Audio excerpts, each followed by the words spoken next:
toward the One, the perfection of love, harmony, and beauty, the only being, united with all the illuminated souls who form the embodiment of the messenger, the spirit of guidance. Well, greetings to all of you. This is the last in our series of the Human Divine Summer School. And tonight we're going to speak about the human divine as a process. It's a continual refining process that we're going through. And we'll be speaking of on the one hand and on the other hand, which is a very familiar expression of Pure Vilayat, and seeing both sides now. And seeing how it is that when we open to the compassionate witness and we feel this one side of this equation, the divine side, then the focus is back on the human side. And we think about, well, how is it that we need to be incarnating more? So rather than pulling these apart, we are reinforcing each side. As you can see it as sides, but it's really that process. So this continual process can be seen first as we are pulled towards the divine, and we feel our lives are very linear and truncated, and we need the freedom, openness, understanding of the divine, and we pursue the qualities. We pursue what we thought of in the Zoroastrian tradition as opening the house of Sveta Almighty within our being, exploring multidimensionality. And that really helps us a lot, and especially development of this compassionate witness then can hold this being that is manifest. And it is such a comfort to that being. I was preparing for class tonight, and I glanced over at my shoebox and said, comfort your soul. Well, it was SOLE, but I feel like, yeah, that was a nice message about that aspect of the divine. But looking back at then at this manifest being who comes to this meeting, there's a danger in the traditional way of looking at what do you do on a spiritual path. Well, just get rid of this whole, erase that whole manifest being. We want to be the divine. Well, that's not the way Sufis see this process. You know, we're feeling that there's a reason for this manifestation. And not only that, that we feel that there's a uniqueness of each individual that has been created. And it's up to us to discover what that secret is to that uniqueness, and not only a thing or an attribute. This is a part of a process. Our own process is also unique, not just the individual who is going on this journey. And one thing that often does happen at this point, the beginning of the journey, is that we feel that, well, all the goodies are on the divine side, and we do the spiritual bypass and decide, well, no, I don't really need to be developing anything here. Let's just abandon this side and just become this floating, wonderful, angelic being. Would you like to add something here? And we, well, I'm going to do a little segue here. The term remembrance, zikr, the essential practice of the Sufis. And remembrance, we usually think of as remembering something that's been. But the way I think of it is remembering what is and what becomes. And many times we get stuck in what Ravani Ra was describing of downplaying the importance of this side of things because of our preconceived notions of what the journey is supposed to be about, of our preconceived notions about what the divine is, and our preconceived notions even of what the relationship is supposed to be between the two sides. And if we're trying to fulfill a preconception that does not represent the current state of affairs, it's going to lead to frustration and a lack of fulfillment, and many times a heightening of this gap between the two sides, because then it would be natural to feel like, well, there must be something wrong with me, my human part. I'm not worthy. I'm not developed enough. I don't have what it takes. I could never be like these great beings. And so instead of spirituality being a process of bringing to fulfillment this relationship and helping it unfold, a preconceived notion of spirituality can inadvertently have the opposite effect.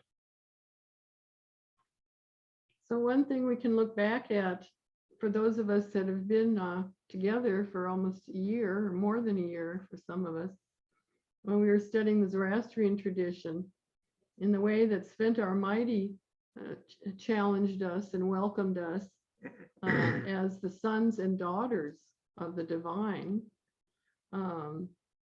It was said that we needed to open that house within ourselves, the house of the divine within ourselves, which is an amazing idea for that long ago, as far as I'm concerned. It was an amazing way of seeing it all, opening this house, which I feel like is this matrix of beingness that is our body, our like resurrection body, but a body way different than we think of as all these molecules that are destined to fall apart after a while. So opening that house. And the other part was to develop our uniqueness in our relationship with Diana, who is the twin being, or just another way of seeing our, let's see, I just unfolding beauty as the daughter, the son of this divine being. And then this other idea of the holy imagination. The imagination, the true imagination is another word for it.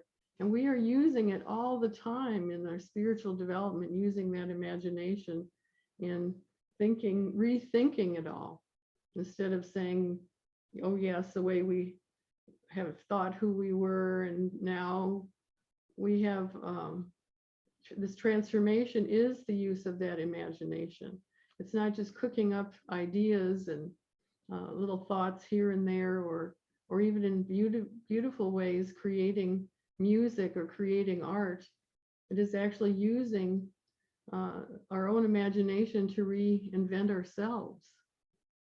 And not only that, to reinvent our relationship with the whole world, because the goal of the Zoroastrian was geosophy, geo meaning the earth, Sophia meaning the wisdom of the earth, so that as we transform, we also transform the earth.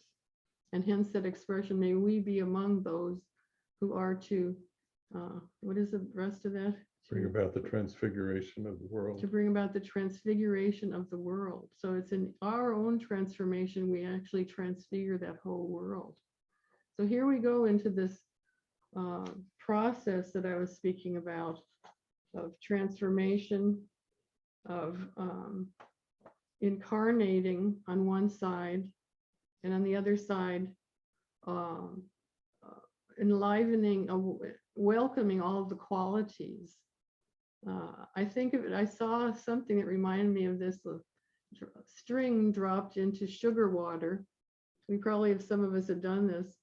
And then what happens? It produces these amazing crystals. We didn't have to invent where each side was going to be on that string.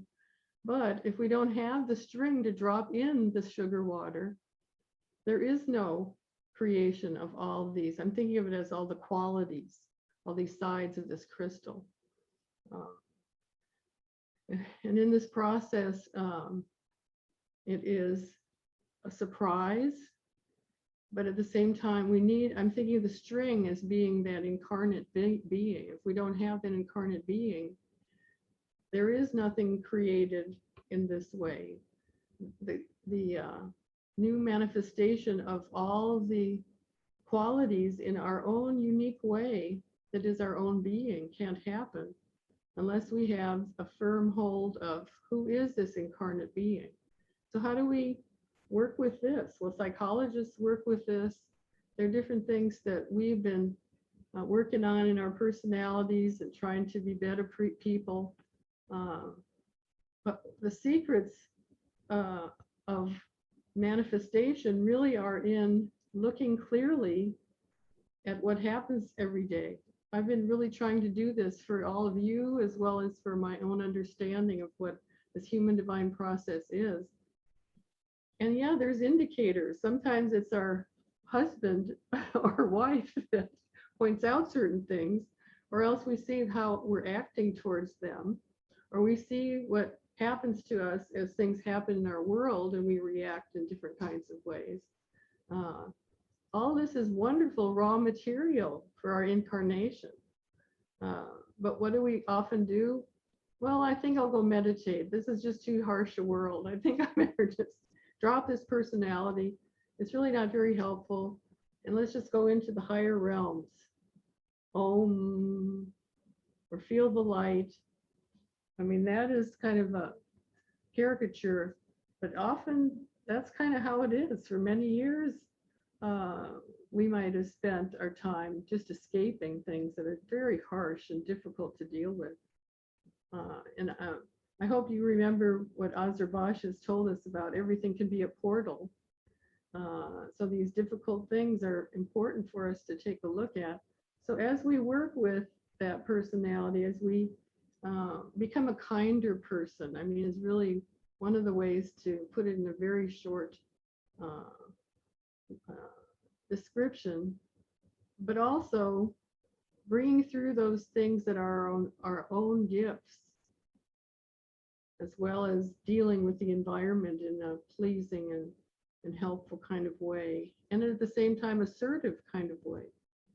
Would you like to add here, psychologist? Well, I'd like to back up a bit. Okay. So in order for this process to take place, well, I was thinking about a cell. Our son's a molecular biologist.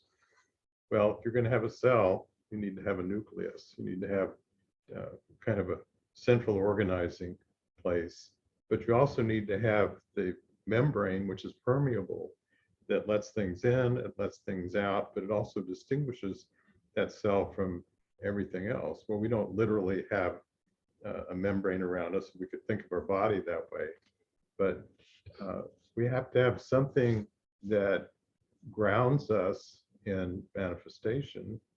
And why?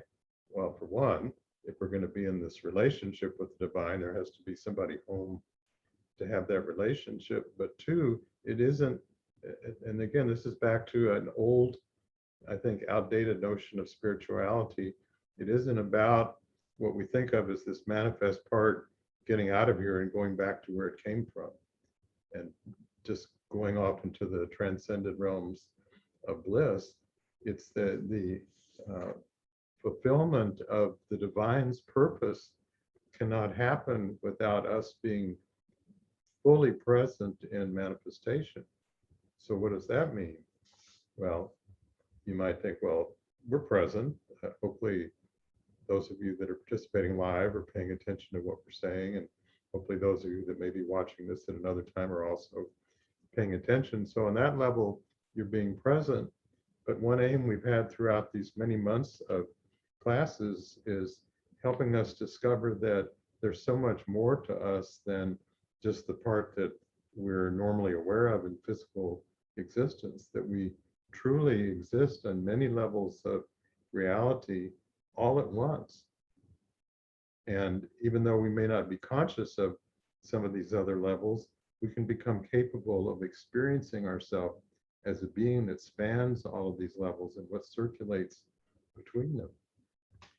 Once we become capable of doing that, then like Ravani Ra was reminding us of, everything being a portal to the divine, Well, the flip side of that is, as far as the divine is concerned, every experience that we have in life is a portal for the divine to discover the divine's own being, to unfold wisdom that did not exist except for the interplay of what happened with our experience, how we changed the light, how that light was returned.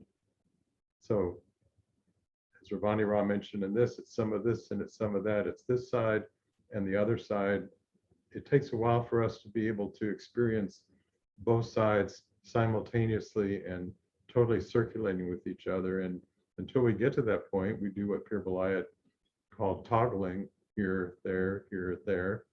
And that's a necessary stage. But we absolutely can get to the point where we feel that all of that is a part of our being. And then it's such a dramatic, tremendous shift in experiencing the reason why we're here as that fulfillment of our human divine purpose of what unfolds through that relationship that could not take place otherwise. So now, in using that imagination, that holy, that true imagination that is awakening in all of us, let's think about this human divine relationship and what is sometimes thought of as between that, or what is just as much on one side as the other side is an interface. Sometimes we thought of the Barzakh as that interface. You can also think of it as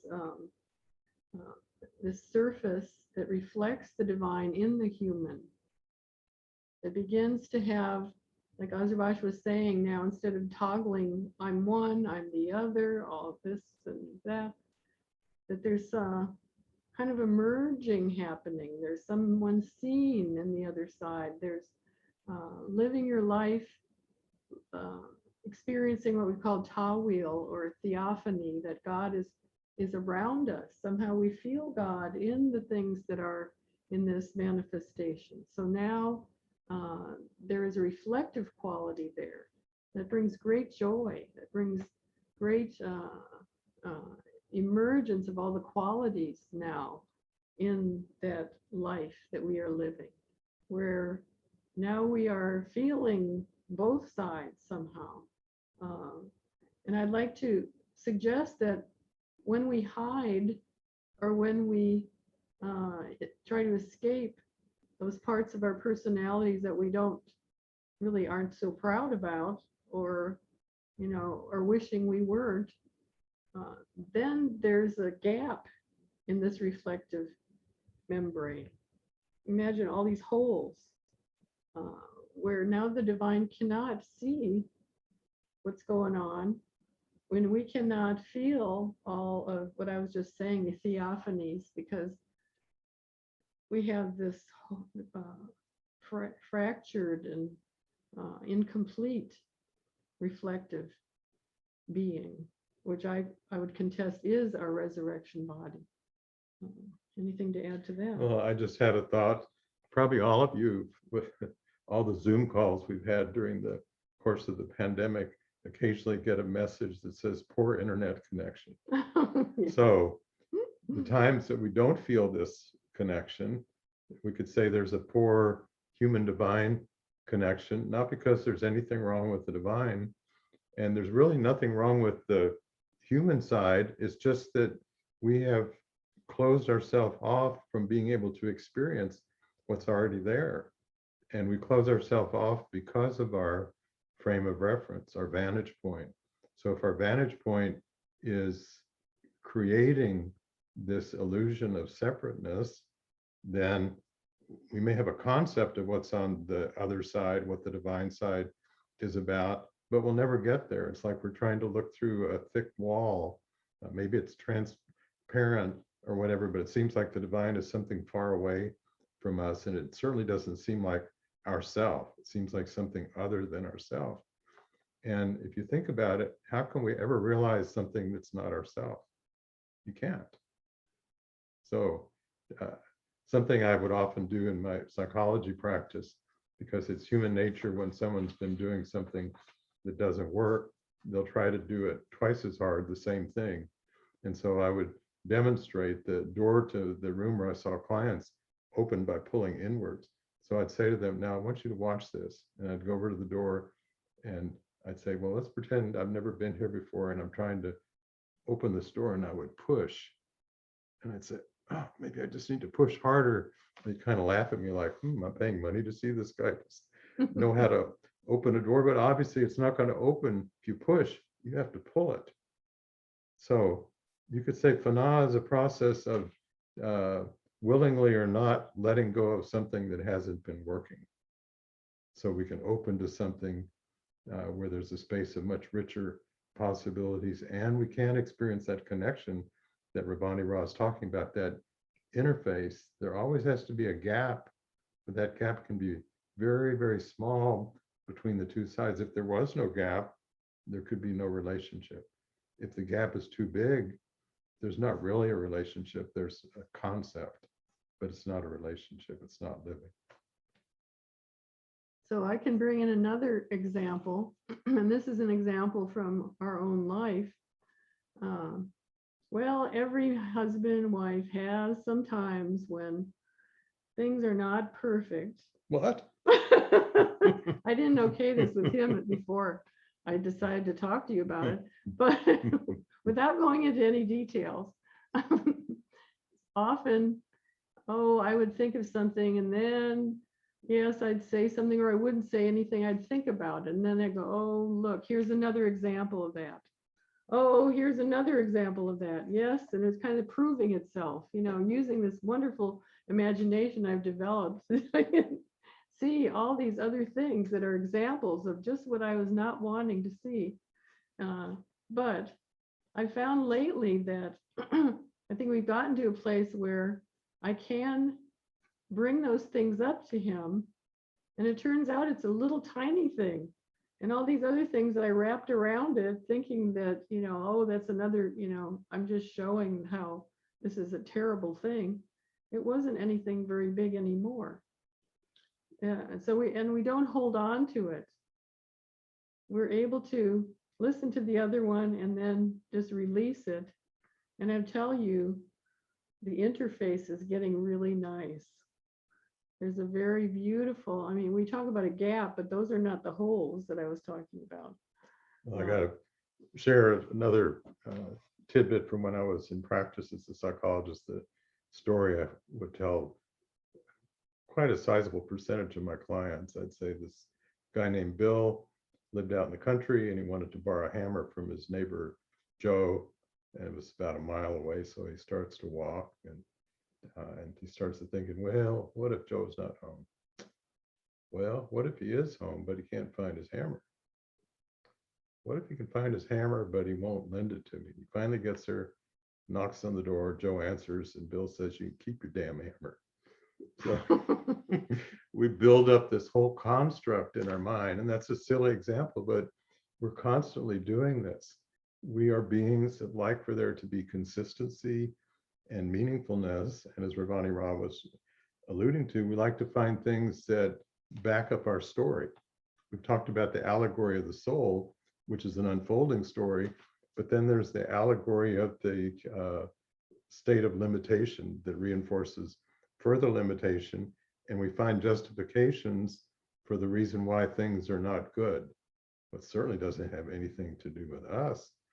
It's them, it's that situation. If only this, if only that, and instead of being a portal to the sacred, it's a locking ourselves in the dungeon. So a practice might be very helpful at this point. It is a practice that the Sufis have used to kind of shake off the dust from the heart, any kind of like this mirror of the heart you can think of. And as you breathe, you release anything that's on the surface of the heart.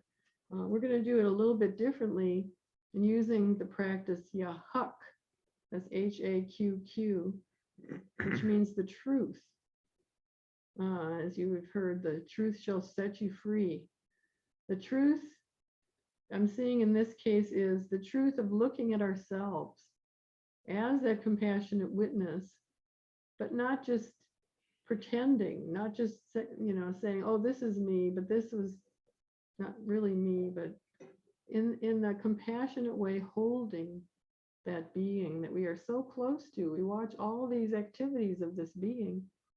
We can have that feeling and that experience, but now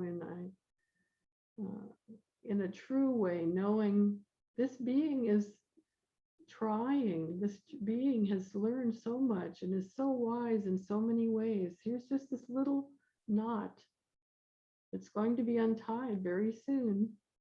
We're just looking at them, but they don't have to rush off and run off and not look at this. They need to look at it. But just as you imagine a knot, that you might think, well, there's no way out of that one. If you look at it in another dimension, it usually isn't even actually enclosed, and it can very easily release itself. So Huck is a way of bringing truth and relating yourself in true way to that being who is manifesting, or to the life that is emerging in this moment. So we're going to start with Huck. And again, when I say it, I kind of feel dust being scattered away, dropped, and just this true form is left. So you kind of shake yourself. That's another expression of pure Goliath. Shake yourself every time you say Huck. All right, so let's begin. I'm going to say it 3 times and then you join in. And it's kind of forceful when you say it because you're shaking yourself and really being there. Huck. Huck. Huck. Go ahead. Huck. Huck. Huck. Huck. Huck. Huck. Huck. Huck. Huck. One more. Huck. I'll feel this for a moment.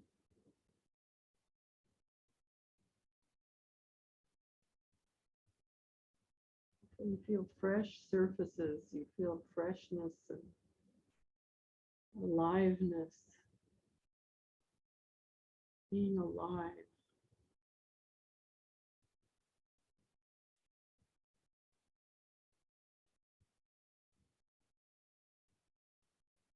Now we're going to say the wazifa, Ya Musawwir. It's Musawwir, Ya Musawwir. And the last part, I roll my R. That is how it's said by a native speaker of the language, but you could say Ya Musawwir as an English way of saying it. Ya Musawwir. So try it. Ya Musawwir. Ya Musawwir. And so what this means is the fashioner, or it also means, I've written it on my hand here, capable of expressing one's creativity. So creating a form, being able to create something and expresses your creativity. And I feel like we're at the stage where we're discovering it's not only that I'm creating things, I'm really recreating my own being. So we're recreating our own being, perhaps in the wisdom that comes to us through this human divine experience. Ya Musawwir. Ya Musawwir. So as we say it, we imagine that things now that have been released and loosened up are able to be reformed and remade more in the image of this human divine one, this divine being manifest. So I'll say it and then invite you to say it. As you're thinking of this, who is this Musawwir? Who is this fashioner? Maybe you can start to feel this rather than on the one side and on the other side, you're starting to feel this surface as being that creative process.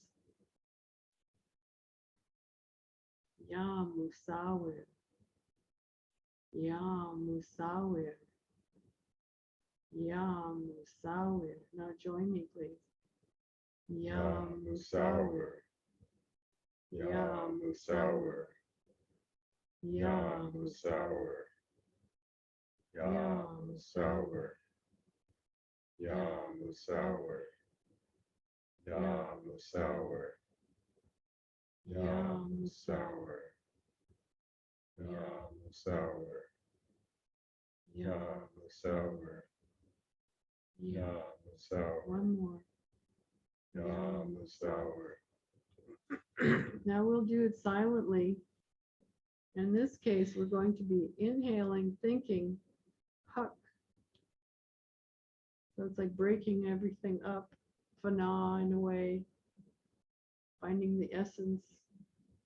And then as we exhale, we're thinking musawir.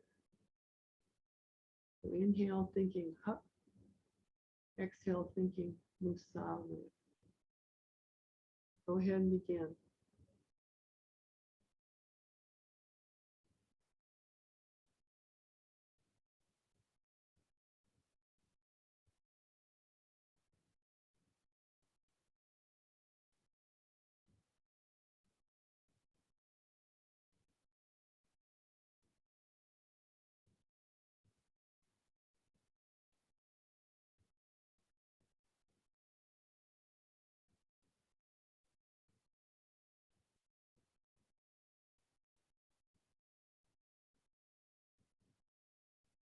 One more time.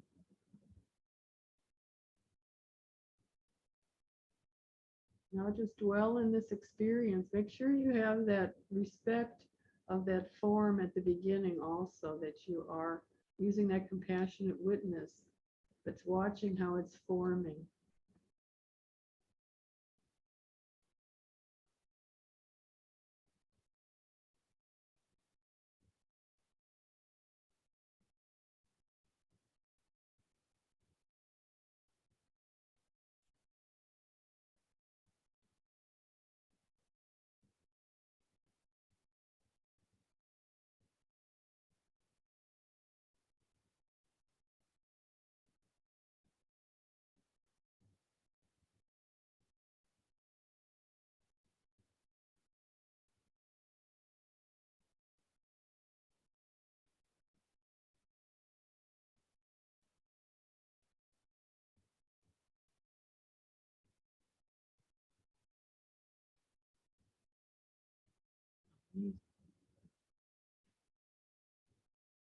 So I'd like to go back to using the internet as a metaphor.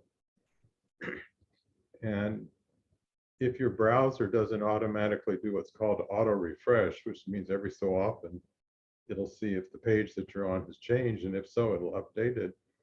But a lot of times it won't do that. It'll just stay the same until you clear your cache, your temporary files, and get back onto the site again. So what does this have to do with what we're talking about?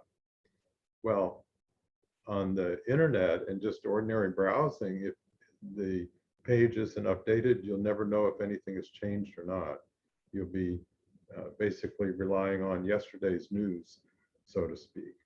But we do that in our lives.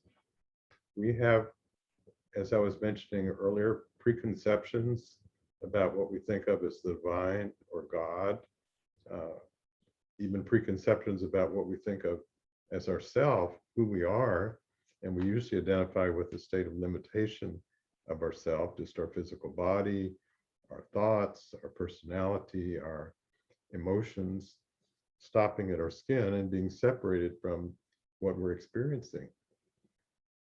And as long as we're in that frame of reference, then things are not updated. Sufis have said for hundreds of years, there's a new creation that's born in every instant. But oftentimes what we do is project into the next instant just a linear logical continuation of the way that things have been. And sometimes that makes it very difficult to perceive when something actually has changed, or even for there to be a possibility of things changing.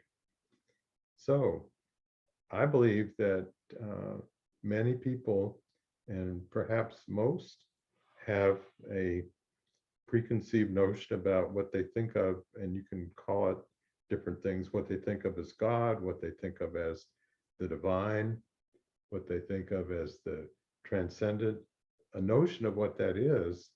And many times that is fixed by what we've read in writings from the past, of even scriptures, what we've been told, what we've come to believe over the years. And so we try to adapt ourselves to that notion. And we get frustrated because we can't really come into a state of what we've described as relational unity with that other side of ourself, the transcendent or divine side of ourself, so long as there's this old notion of what it is. And that notion includes it's something different from us, it's something separated from us. Well, we can come into that. There's a beautiful book that perhaps some of you have read called Zen Mind, Beginner's Mind. And it is all about being in a state, it's kind of like a state of a child, where everything is just fresh and alive, and the child isn't thinking of conceptions about what things have been. Only the difference is we can be in that state with the wisdom that's been acquired through our life. So we don't have the naivety that perhaps we had when we were young. We have the wisdom that's accrued over the years, but we still have a capability of seeing things anew at every instant. And I would say that's another way of describing being able to be in a state where everything is a portal to the sacred, because you can't be in that state unless there's the possibility of it opening up into something that hasn't been there before. If we're stuck, we're presuming, well, there's really nothing I can do about this. I can't make that person change. I can't make that situation change. I'm just stuck with it until I can get out, escape, which might mean physical action, move somewhere else, end a relationship, or as Ravani Ra was describing earlier, the spiritual bypass. Well, this manifestation is just too messy for me. What's the point anyway? I'm going to meditate and just bliss out and transcend and go into realms of light. And sometimes we can get very good at that, and that becomes very self-reinforcing. Like, well, this must be the right thing to do because it feels so good. And all this other stuff I'm not dealing with, well, I read that that's just an illusion anyway. That doesn't have anything to do with reality. The real reality is what I'm experiencing right now. And it further opens up a gap within ourselves. We think that we're getting closer to the fulfillment of our goal in awakening and spirituality, but in actuality, we're going in the opposite direction as fast as we can, and we don't realize it. No, you're doing good. Okay, so once again, if you're, let's say you're driving somewhere and you don't have any GPS, you don't have your phone along, you thought you knew the right way to get there. Well, I'll give an example from a trip that we took. This was some years ago. We were trying to get to the Aransas Wildlife Refuge. And so I put the place we were getting to into the GPS that we had, and the GPS had been updated, had all the latest information. So we're driving and it says, turn down this road and turn down this road. And the next thing we know, we're driving through this field where we can't even see a road, but it says, well, go down this way for a mile and then you'll turn this way. And at a certain point, I had to, I guess, finally had the good sense to realize this is not going to get us where we want to go. I need to turn around and go the opposite direction, even though my guidance in this case is Gizmo was telling me keep going this way and you'll get there. Well, I probably would have gotten stuck in the mud and had a fortune of a bill from a tow truck because I'm not even on a real road. So sometimes the most adaptive thing that we can do is realize when we've been headed in the wrong direction and turn around, do something different. So we want to update our experience of our being. That means we want to really truly be present to what's happening. And we presume, well, I'm present because I'm here. What else do you want from me? I'm here. Call the roll. I'll say present. But most of the time, we're not really present at all, or not to much of a degree. A small aspect of our being is aware of what's going on, but there's so much more to presence than that. And presence to me is much more than just an awareness of what we're experiencing. Present is actually something that arises, is created when we are in a state of relational unity with what we're experiencing. It's not a given. It's not us just getting with the program and becoming present to what's over there. It's what emerges in that relationship. And when we can be in that kind of a relationship with what we're experiencing, then we can wake up to what we've described as everything is Gabriel. Everything is seeking to announce the reality, the true reality, Huk, the Huk of it's our true nature. And our true nature is that we are each a unique human divine being. And there's a longing from both sides for that to be able to be seen, not just by whatever we're experiencing, but by ourselves, for us to be able to experience the reality of who we are. That sounds like a pretty interesting statement. Well, why aren't we already aware of who we are? Why do we have to do something to become aware of that? Well, it's back to all the preconceptions that we have, and back to the power of the imagination. Only in this sense, it's not an adaptive use of creative imagination. It's a maladaptive use of imagination that is the status quo for almost everybody, that continually recreates this illusion of separation and limitation. And the process of awakening is not, I'll put this in bold and italics, it's not about getting to some other state of being up there. It's not about zooping our consciousness up to this high transcendent level and just being in samadhi all the time. That's very enjoyable. Many of us probably have had experiences of samadhi. It's wonderful, but it's kind of like being on a vacation at a wonderful resort. Great to visit, but I would not want to live there in that resort. I want to get back to business of being alive and all the challenges that go with that, and all the things that are longing to be expressed. So another part, and I guess what this last class is about, I think for both of us, is what are the kind of essential parts of what we've been trying to convey through these many, many months of classes. So it's kind of like, if you didn't get anything else but, what would we want to put on that list? Well, there's probably more than we'd like to put on that list that we can fit into this last hour, but we'd like to hit at least the things that are at the top of the chart. And one of the things for me that's at the top of the chart is that notion of better one's own dharma, purpose, however imperfectly done, than to do the dharma of someone else, no matter how perfectly done. What does that mean? It means not only being and expressing the uniqueness of our being, but doing something with that, taking that desire, that original divine impulse, and allow it to be experienced through all the challenges and difficulties and joys and sorrows and heartbreaks and blessings of our life, and what is distilled from that, the quintessence of that, the wisdom that comes from that, and just striving to continually bring the gem of our being into each new moment of creation. We're seeding the new creation. We want to bring the best of ourselves to that. And not only that, but having that compassionate witness, being that compassionate witness that is seeing this being that we are with all the time, and seeing this one with these eyes of love, and seeing, oh, there he is again, one more time and one more time, something, the same thing and the same thing. I have to reflect back. Our son Dave, who's on the other side now, had a wonderful talent of doing video games, but he would find a way of, he'd be like in a labyrinth sort of thing, but he figured out how to drop the wall down. Instead of finding the usual way out of a labyrinth, he could morph the labyrinth and change it by being in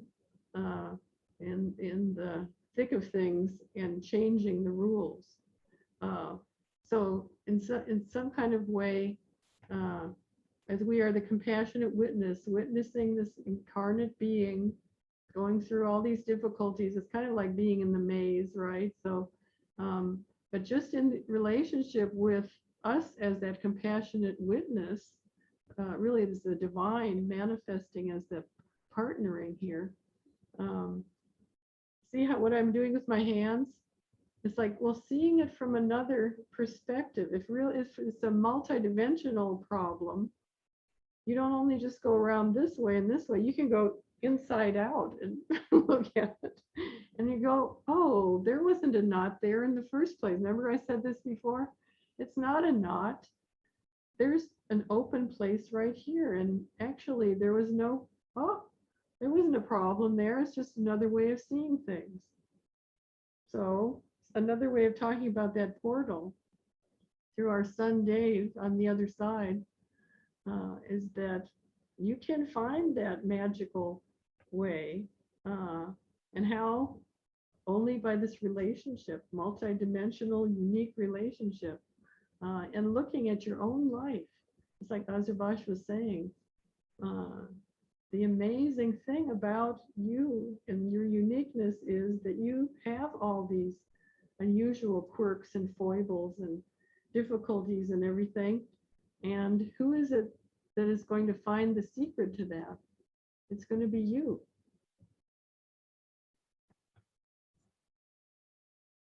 So one wonderful thing Hazrat Knight Khan said is, speaking of these knots, that there's always a way to untangle them.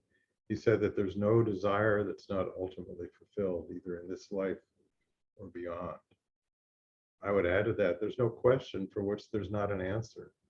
And one of my main practices for decades now in my meditation is to sit with a question, and I know there always is going to be an answer that's going to come from my question, and it's not coming from my quote usual self, just trying to analyze and whatever. It's going to be something that is revealed, and it's not being revealed from something sitting out there. It's not like I've got to get to this secret place on the web that you have to have the correct URL or you can't find it in Google. It's not there until I've established this relationship with the desire that comes from that question. And that question, the answer, the fulfillment of that question is the desire of both sides being fulfilled. It's an answer to really the question of both sides in the relationship. And so here's another take-home point I'd like you to remember, that we usually, and I must say that's the way I thought of it for most of my spiritual life, of revelation as a discovery of something that already is, and I just hadn't realized it before. A higher level of wisdom. I had to get my consciousness to a level where I could access, people talk about the Akashic records, where there's all this knowledge of everything. And you get to a certain state, you can read it and you can find it all. Well, I no longer believe that there could be such a thing where it's all just sitting there. It would be like presuming that all the information available on the internet is never going to change from what it is at this moment. Well, of course, it's going to change constantly. There's new information coming in all the time, and there's new connections coming in all the time. So to me, revelation is the discovery of something that has arisen through the relationship that I'm having with what I'm experiencing. It is created as the fruit of that relationship. It's not something that's there and here I am trying to get to it. And just try that on for size. I think you might have some amazing discoveries that'll come from that. To me,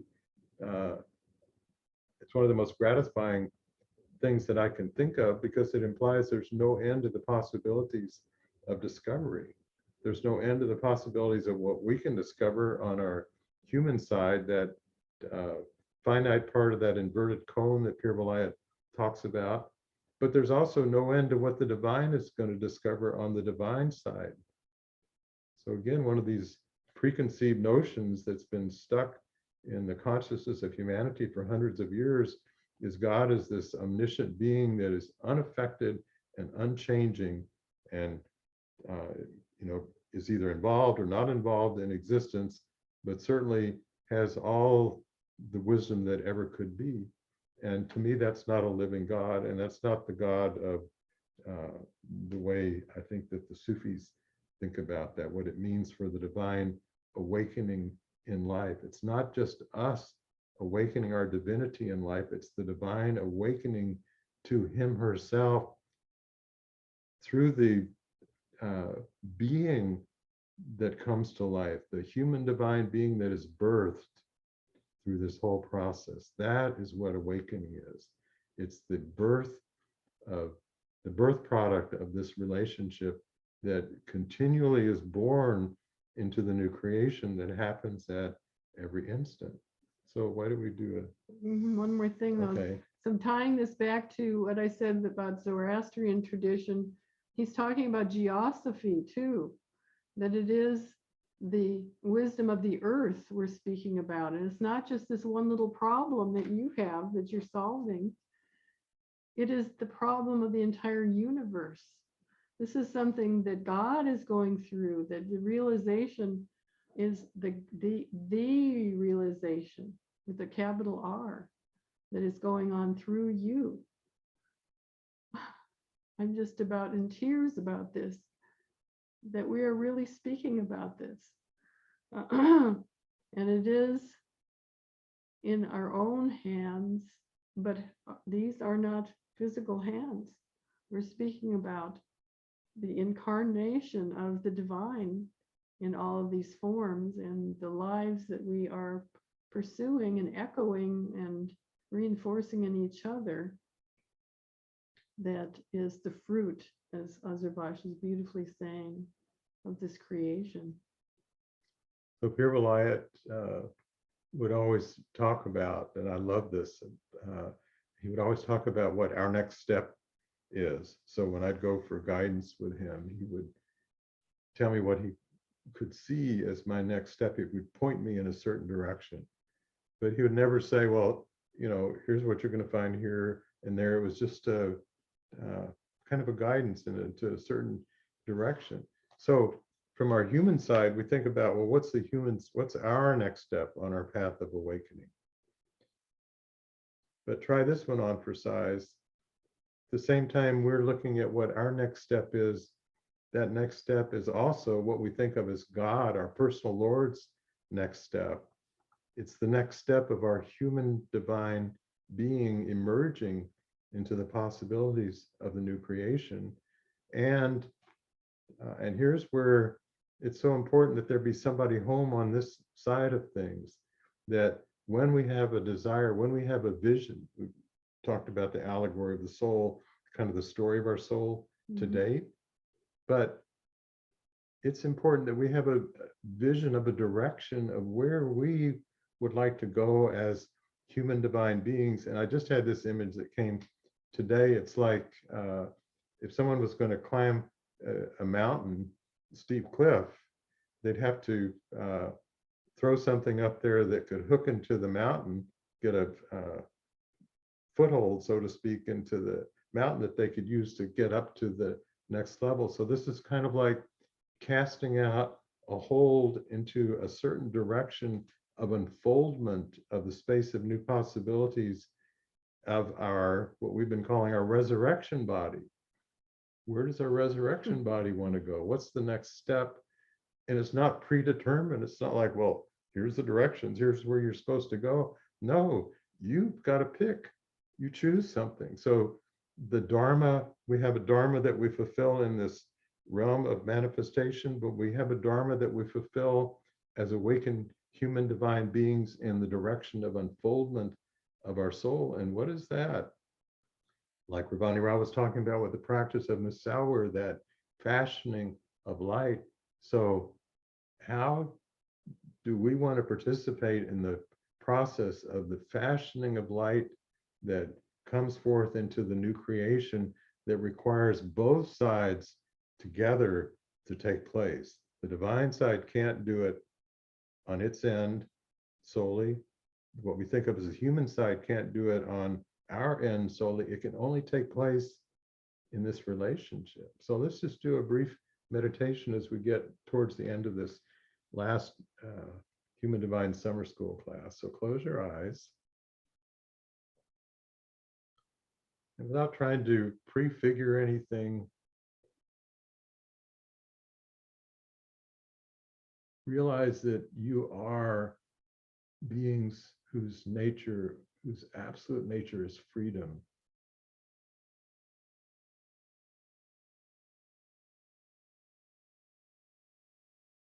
You are the very means of divinity experiencing and expressing and discovering and creating new worlds.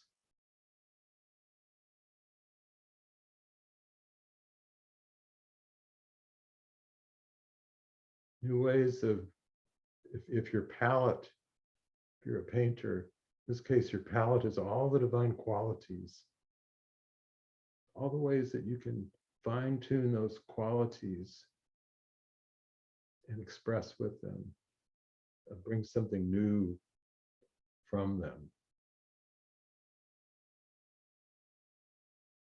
bring something new that arises in every relationship that you have with everything in existence and manifestation on all the levels.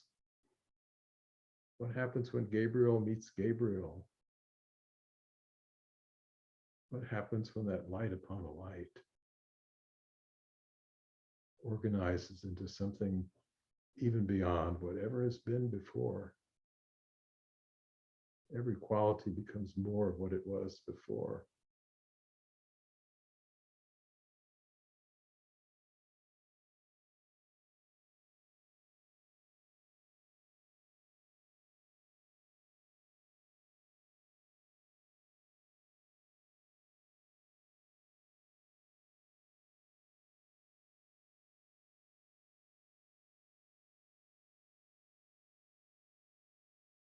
There's no end to what is revealed because there's no end to what can be created.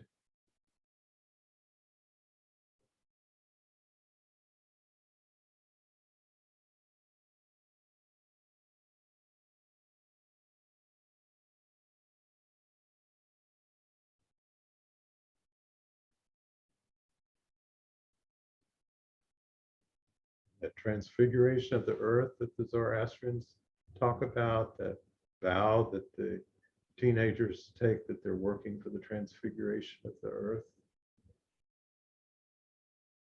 Another way of saying that is making God a living God far and wide, in life in all of its forms,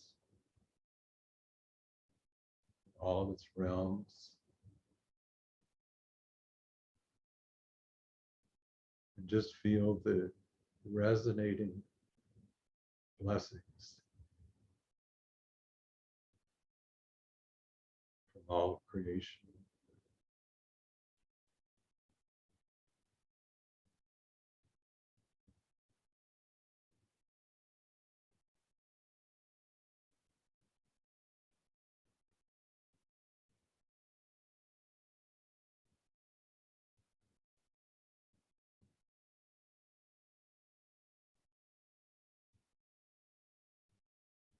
May we each become as horns of plenty of human divine light and blessings.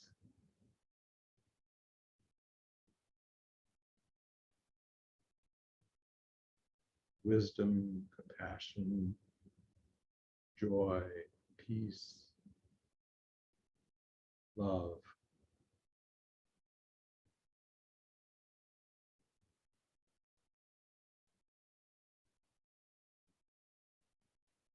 now and forevermore. Mhm.